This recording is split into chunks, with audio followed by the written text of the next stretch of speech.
नमस्कार साथियों, जय श्री कृष्णा, सुप्रभातम। मित्रों, आज के इस कार्यक्रम में आप सभी का बहुत बहुत स्वागत है। मैं आचार्य अरुण शास्त्री आज लेकर के आया हूँ एकादशी व्रत का उद्यापन किस तरह से करें। देखिए, सभी भक्त वैष्णव बड़ी ही श्रद्धा और भक्ति भाव से एकादशी का व्रत करते हैं। अगर किसी व्यक्ति के मन में ये प्रश्न आता है कि हम एकादशी व्रत का उद्यापन किस तरह से करें, तब वह सोचते हैं कि एकादशी व्रत का उद्यापन बहुत बड़ा होता होगा, बहुत भारी होता होगा। तो आज इस कार्यक्रम के माध्यम से हम जानेंगे कि एकादशी का व्रत और उसका उद्यापन किस तरह से किया जाता है।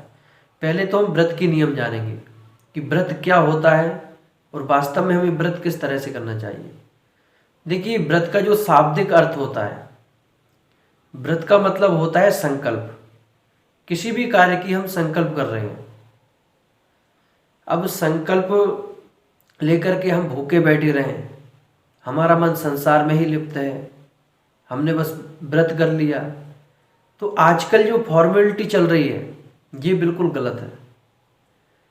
व्रत का मतलब ये नहीं होता है कि हम भूखे रहें। अरे, भूखे रहने से कभी भगवान नहीं मिलते। भगवान मिलते हैं श्रद्धा भक्ति भाव से।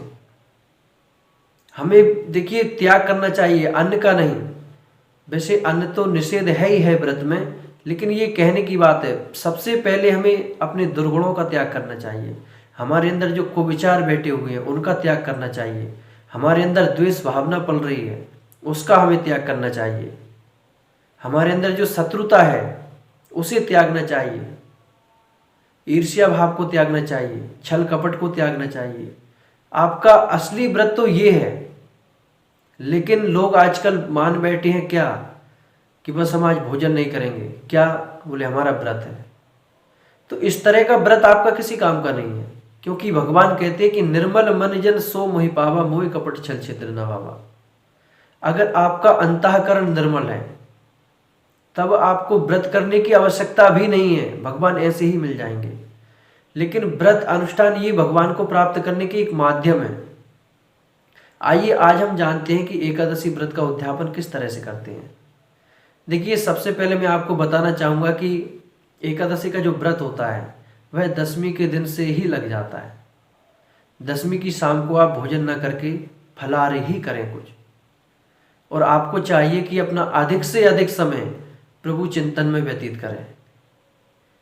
क्योंकि हमारा व्रत का अर्थ ही ये होता है कि भगवान में अपने मन को लगाना। और एकादशी का व्रत तो इतना बड़ा व्रत माना जाता है कि सभी शास्त्रों में इसकी महिमा है। सभी कहते हैं कि एकादशी व्रत सर्वोच्च व्रत है।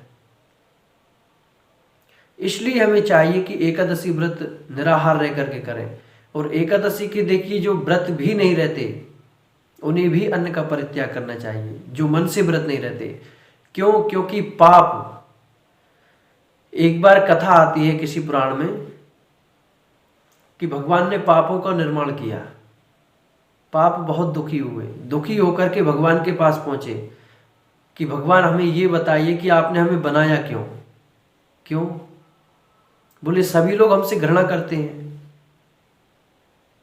हमारा भी तो कहीं निवास होना चाहिए भाई। तब भगवान ने कहा कि जाइए आप एकादशी के दिन अन्न में वास करिए। इसलिए भी एकादशी के दिन अन्न नहीं खाया जाता। और एकादशी के व्रत में जो नियम है ये 2 दिन में पूरा होता है उद्यापन।